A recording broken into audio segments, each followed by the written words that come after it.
Hi everyone out there, how's it going? Welcome back to my channel. Today I wanted to sit down and share a bit of a gut health update and chat about my gut health journey, where I'm at today. I have shared my story in the past with dealing with chronic IBS and having C. difficile about 10 years ago. And I get emails and messages from people still to this day, probably weekly, just, reaching out, sharing their experiences with their gut health struggles or having C. diff and asking for just advice.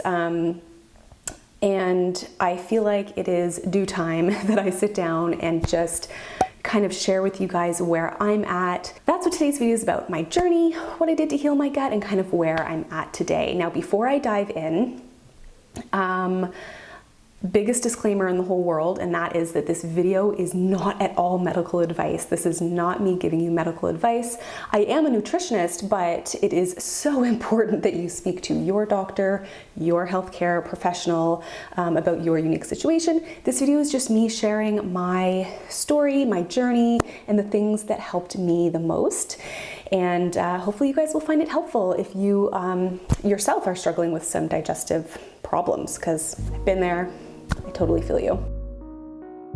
So for some quick backstory, I do have a video where I talked more about this a few years ago. I will leave linked up here if you want to watch that. But quick backstory, so I had C. difficile back in 2012, which is a very serious bacterial infection in the gut. And it totally wreaked havoc on my digestive system. I struggled really severely for months actually with diarrhea and severe pain, and anyways, that was treated, but ultimately I was left with many years of post-infectious IBS that went on to lead to a very serious flare-up of IBS symptoms, thankfully not C. diff, but IBS symptoms in 2016. When my digestion though was at its worst a few years ago, just to paint a bit of a picture, I was basically waking up in the morning with urgent, nauseating diarrhea every single day. I was dealing with that throughout the day. I also had chronic abdominal pain, bloating, gas. I was passing mucus. I had hives. I was reacting to everything. My life really revolved around the struggles that I was facing day to day, like every single day. This is what my life looked like. And so where I'm at today, I have great gut health. I do not struggle with those things that I was dealing with years ago, which, it feels like a miracle in some ways. I can eat all foods again. I tolerate all foods. I don't have any symptoms. I have a much better relationship with food as well, which I will talk about in this video too. So anyways, that's a little bit of backstory, but let's dive into the nitty-gritty and what I did to heal my gut. There was a lot that I did, but I just want to make sure that you guys know too that everyone's situations are so different and everyone's health histories are different. Everyone's gut health circumstances are also unique. So this is, just my experience and what went into getting me to a much better place today. So number one was to get testing done. Pretty standard, but we got to start with the basics here. Seeing a doctor, seeing a gastroenterologist is obviously going to be step one anytime that you're dealing with like pretty chronic digestive health issues. I had the whole 9 yards. I had a colonoscopy done. I had an endoscopy, which is where they put like a tube down to look at your stomach. I had obviously lots of blood work. I had stool samples. I had tissue samples taken from my small intestine, which grosses me out. I had a barium enema x-ray. I had all of it. And you want to be clear, and you and your doctor want to be clear on what's going on and what's not going on. So at the very start of all of my issues back in 2012, it was C. difficile that I had. But in the years following, when I was dealing with all of my, the subsequent post-infectious issues, digestive issues, we were able to rule out celiac disease, so I didn't have that. I didn't have Crohn's. I didn't have colitis.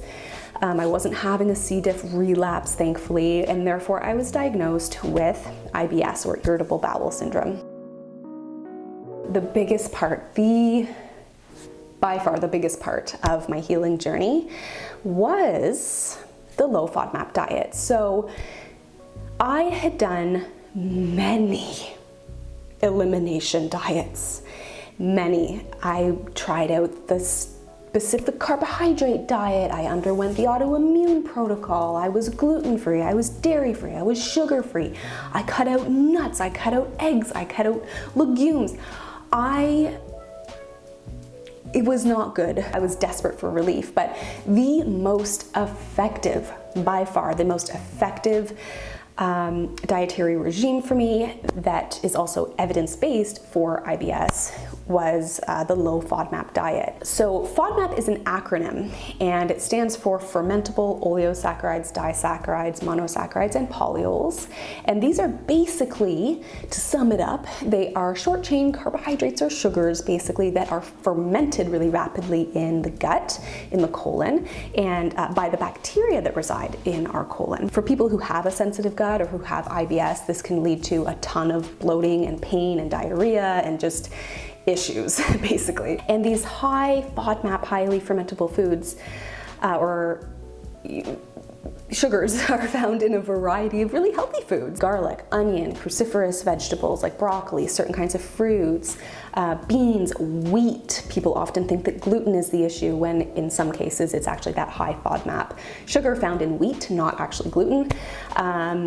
Dairy, sugar alcohols, so found in a lot of like low sugar or no sugar or low calorie foods, can contain a lot of those sugar alcohols that can irritate the gut. So basically, removing some of those offending foods from my diet to calm my symptoms and also to detect which ones were triggers for me was sort of step one, and then gradually reintroducing those foods over time to re-strengthen my gut and my microbiome.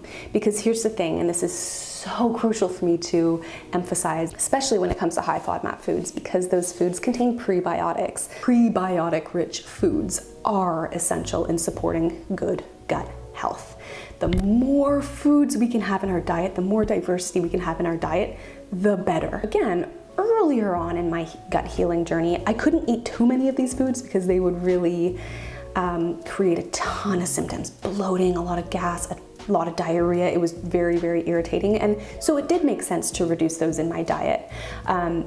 But over time, it was essential that I was just very, very slowly over months and months and months and months, getting my gut used to eating more of these foods. It's not eating a ton of them all at once, but just slowly injecting little bits of some of these foods. So maybe having a few beans one day or having a little bit of garlic here and there, etc. And just working my way up to a point where I could tolerate them so much more. And in doing so, I was supporting my gut health. I was strengthening my gut health and making it so that I was better able to tolerate these foods in the long run. If you have a food allergy, then of course, those should be permanently eliminated from your diet. But a lot of times, food intolerances can be improved over time.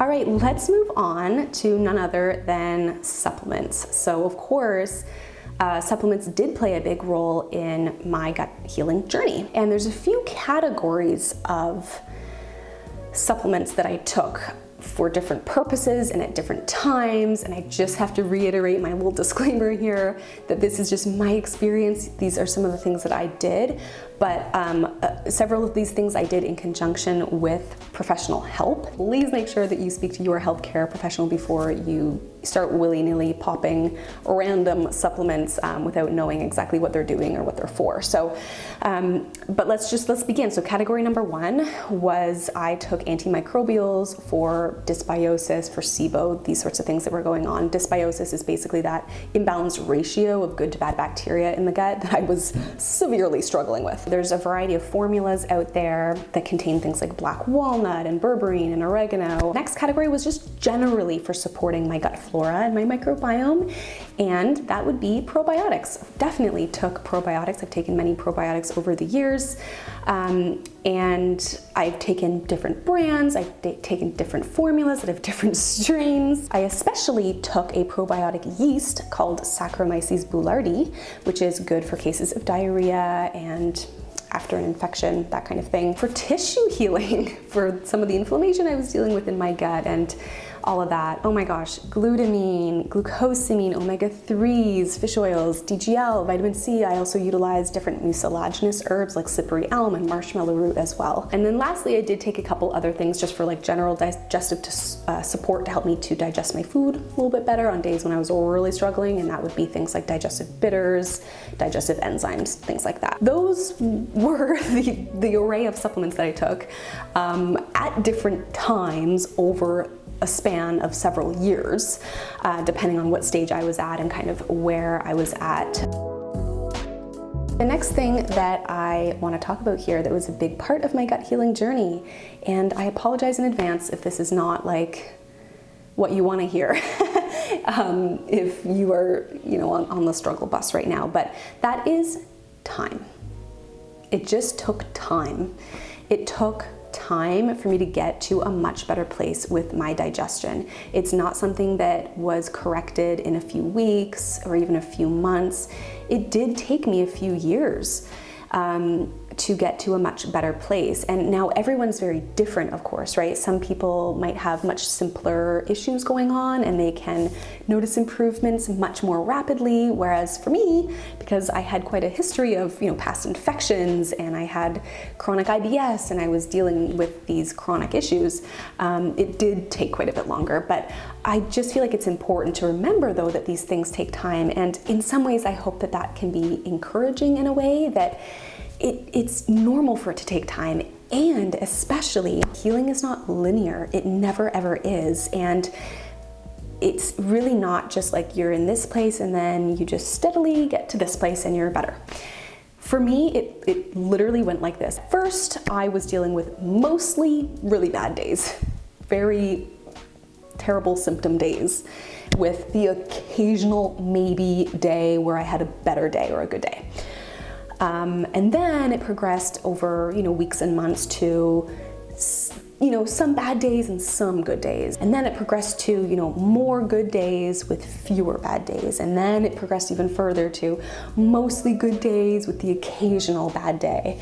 And by good day, bad day, I just mean based on like what my symptoms were that day. Was I running to the toilet? Did I have severe bloating or severe pain? How was I reacting to foods? And now I'm at a point where I am all good. I literally do not have the symptoms that I was struggling with anymore. I am symptom free. It was also really important for me to consistently remain as positive as I could, and to remind myself that I can get better and I am going to get better, versus getting stuck in that loop of, oh my God, I'm never gonna get better. I'm gonna be sick forever. I'm never gonna be able to eat like a normal person again. I'm never gonna be able to live like a normal person again. I need to be within 5 feet of a toilet at all times. When you are struggling with a health issue, regardless of what it is, whether it's digestion related or something entirely different, it is so isolating at times and anxiety inducing and stressful. The toll, oh my gosh, that it can take on your mental and emotional health is monumental. I would just have to try to remind myself, like, I can get better, and to kind of remain positive and keep that anxiety in check as much as I possibly could, because the more stressed we are, the worse it can make things as well. Okay, lastly, let's talk about maintenance basically, and kind of how I continue to just maintain good or better gut health as I was starting to get better. And this involved things like keeping my stress levels in check. Obviously, that's very important. The gut and the brain are so connected. Honoring my hunger and my fullness cues, so I wasn't, stuffing myself, and I found that that was really helpful for me. Eating slowly, chewing my food thoroughly was really helpful for my digestion. And also, though, ensuring that I was eating a wide variety of foods as much as possible to support my microbiome, right? With those prebiotic-rich foods. Some of the supplements that I mentioned, I do still take to this day, such as fish oil, vitamin C I'll take sometimes, not even specifically for gut health. I will take those for different reasons, but probiotics as well, I do take from time to time too. Before I finish up here, I just want to share a little note on disordered eating and how prevalent this can be in the community of people who have digestive health problems, and even just in the wellness space generally. So in 2020, which was around the time when I was tolerating food really well again, and I was basically at a point where I was so much better, I spent a lot of time trying to wrap my head around everything that I went through for the many years prior, and I had realized that I had been dealing with some pretty significant disordered eating and orthorexia. And this was not entirely, because it's a long story and maybe I can make a future video on this if you're interested on this subject, but in large part was due to all of the elimination diets that I went through. Just the fear, the food phobia that I developed over the years because of the pain I was in and the discomfort, and it really took a toll on me psychologically speaking. And I just want to say here that it's the reason why cutting foods out of your diet is something that has to be done so carefully. Healing my gut was its own feat, but healing my relationship with food after the fact, like over the past couple of years, is a whole other beast. And getting to a point where I no longer fear food anymore, not only because I don't have symptoms, but because I've been able to let go of residual beliefs that I had about foods that were bad, or foods that are damaging to my health, or foods that are scary. Trial and error with cutting foods out of the diet can be such an important part of our healing journeys and understanding our bodies better, understanding our symptoms better, and making progress. Absolutely. As I talked about in this video, it was a big part of my healing journey, and I'm so grateful for understanding FODMAPs better and all of that. It was huge. It's just, we have to know that reintroducing foods is essential. We want to eat as many foods as possible. We don't want to cut out as many foods as possible, and doing it with proper guidance is the way to go. So that is it for today's video. My gut health journey, what I did to heal my gut, everything that went into it. I hope that this was helpful and insightful. I did my best to try and structure this in a way that was hopefully not too complicated, because there's a lot that went into it. If you guys have any questions for me, let me know in the comments section below. Feel free to share your experiences with your gut health journeys. And that's it. Thank you so much for watching. I will see you all in the next one.